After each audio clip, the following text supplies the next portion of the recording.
percakapannya hingga hari ini belum pernah diperdengarkan di persidangan.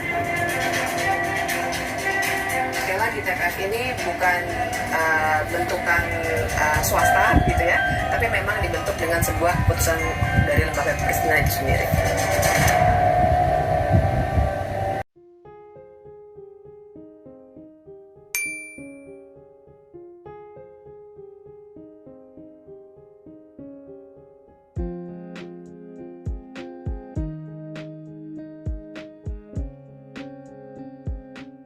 Halo Mams, Halo Sabil. gimana kabarnya nih? Alhamdulillah baik. Oh iya, aku ngajakin kalian Zoom nih mau bahas masalah HAM di negara kita nih loh. Oh iya. Gimana tuh? Apa itu? Ya kan soalnya tadi aku lagi buka-buka sosmed gitu kan, terus kebetulan ngeliat kasus pembunuhan Pak Munir gitu yang 17 tahun lalu loh, yang masalah pembunuhan nggak diselesaikan gitu. Kalau kalian ada masalah-masalah kasus yang pernah kalian lihat dan menurut kalian itu melanggar HAM nggak? Tadi aku lihat sih pas ngerjain tugas, ngelihat kasus rasisme yang terhadap orang Papua itu muncul lagi gitu. Terus serangannya ini ditunjukkan kepada politikus partai Hanura Ambrosius, namanya susah. Kepada Natalius Pigai, mantan komisioner Komnas HAM itu mengunggah foto tangkapan layar berisi muatan rasisme di akun Facebook Ambrosius Nababan. Nah, di dalam foto Natalius itu disandingkan dengan foto gorila disertai komentar terkait vaksin. Nah, komentarnya itu berbunyi kayak gini. Dodo Pace, vaksin kok bukan Sinovac Pace, tapi kok punya saudara bilang vaksin rabies, katanya gitu. Parah ya. Kalau kamu, Cai?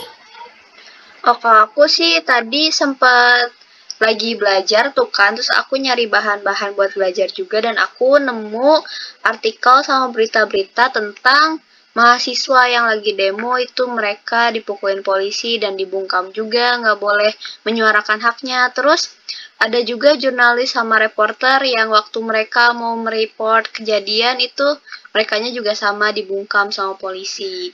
Itu kan juga termasuk pelanggaran HAM ya. Ya, aku juga lihat tuh videonya, parah banget. Kalau aku tuh ya tadi tuh nonton kayak masalah kasus Pak Munir yang aktivis HAM gitu, tahun-tahun aku baru lahir tuh.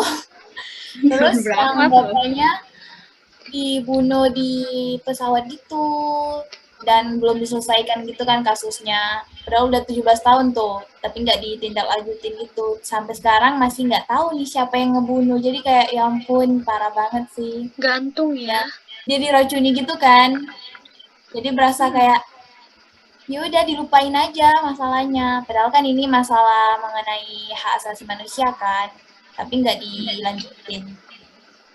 Jadi bingung ya, sebenarnya di negara kita itu hak asasi manusia ini ditegakkan apa enggak ya? Menurut kalian sendiri kira-kira buat menyelesaikan masalah ini tuh gimana sih? Kalau aku sih, karena ini masalahnya agak sensitif gitu, kalau untuk kasus Pak Munir nih, lebih kayak nyadarin kita kalau di Indonesia tuh masih kecil banget tanggapan terhadap tentang hak asasi manusia kan. Padahal itu tuh, dia tuh kayak setiap manusia tuh kan punya hak kalau dia tuh di negara tuh tinggal, terus juga hak hidup, terus juga kebenaran, keadilan. Tapi kalau kita lihat di negara kita ini masih kecil banget tanggapannya kalau masalah-masalah gini yang HAM-HAM, apalagi bully kan sekarang bener-bener udah kayak aduh parah deh. Kalau dari kamu gimana? Sih yang buat rasisme itu kayaknya di negara kita itu masih kurang gitu toleransinya. Solusinya itu lebih memperdalam tentang pemahaman kita, terus tentang rasisme gitu, terusnya menumbuhkan rasa toleransi yang tinggi, terusnya di sekolah-sekolah atau di instalasi yang lain itu kita tuh harus mengajarkan gitu tentang bahayanya rasisme gitu kan. Itu Jadinya kalau dipikir-pikir emang pentingnya tuh diajarin dari kecil nggak sih? Kayak dari dini. iya Iya. dari sejak dini gitu loh diajarinya. Kalau dari Terus- kamu, Cai, Kalau menurut aku sih yang paling utama ya, kita harus sambil nerapin nilai-nilai Pancasila juga kan, soalnya dari 5 nilai Benar-benar. Pancasila itu semuanya dasar negara kita, dan kalau misalnya kita menerapkan si nilai-nilai Pancasila ini, tentunya kita akan hidup berbangsa dan bernegara itu lebih baik lagi tanpa adanya pelanggaran HAM, dan tetap adanya persatuan juga, nggak ada rasisme, dan nggak akan ada juga hak asasi manusia yang diabaikan. Kalau menurut aku sih gitu. terus tuh ya kalau menurut aku dari kasus Pak Munir nih, contoh kalau lemahnya penegakan HAM di Indonesia. Terus dari kasus Pak Munir juga merupakan hasil dari sisa-sisa pemerintah Orde Baru yang saat itu lebih bersifat otoriter gitu. Seharusnya kasus Pak Munir ini dijadikan suatu pelajaran kalau bangsa ini masih tertinggal kayak cara-cara yang bersifat otoriter, karena setiap manusia atau warga negara tuh memiliki hak untuk memperoleh kebenaran, hak hidup, terus juga hak memperoleh keadilan, sama tentunya kan hak atas rasa aman kan. Sedangkan bangsa Indonesia saat ini tuh memiliki sistem pemerintah demokrasi yang seharusnya menjunjung tinggi HAM seluruh masyarakat Indonesia. Kalau menurut aku sih gitu. Oke, makasih ya guys, kalian mau diskusi sama aku, ngebahas tentang HAM di negara kita sekarang. Makasih banget. Iya, makasih kembali. Kita dapat ilmu juga ya. Makasih juga infonya. Bisa tukar-tukar pendapat. Makasih guys. Ya. Dah.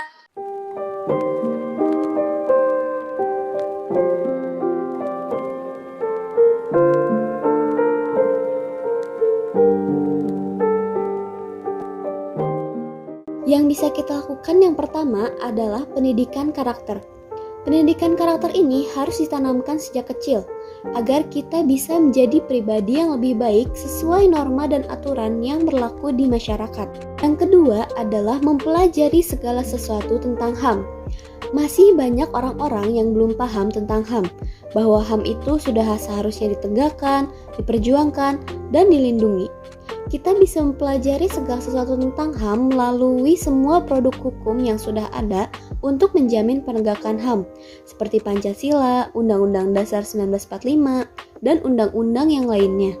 Yang ketiga ada menegakkan HAM dengan berbuat baik. Nah, perbuatan baik di sini itu misalnya sering berdiskusi, bersikap jujur, ramah kepada orang lain, toleransi terhadap perbedaan yang ada di keluarga ataupun masyarakat. Yang keempat ada meningkatkan persatuan dan kesatuan. Nah, persatuan dan kesatuan bangsa berasal dari tingkatan terkecil bangsa, yaitu keluarga dan masyarakat. Dengan meningkatkan persatuan dan kesatuan, keluarga ataupun masyarakat akan lebih saling sayang menyayangi antar satu sama lain. 5. Melakukan pengawasan upaya penegakan HAM. Memang benar bahwa aturan hukum telah menjamin tegaknya HAM di Indonesia dan pemerintah telah melakukan berbagai upaya hal tersebut. Namun, kita sebagai anggota masyarakat tetap harus mengawasi gerak pemerintah tersebut. Caranya adalah dengan mencari informasi ke tiap lembaga yang memiliki wewenang untuk hal tersebut, atau cukup dengan memperhatikan kondisi di sekitar kita.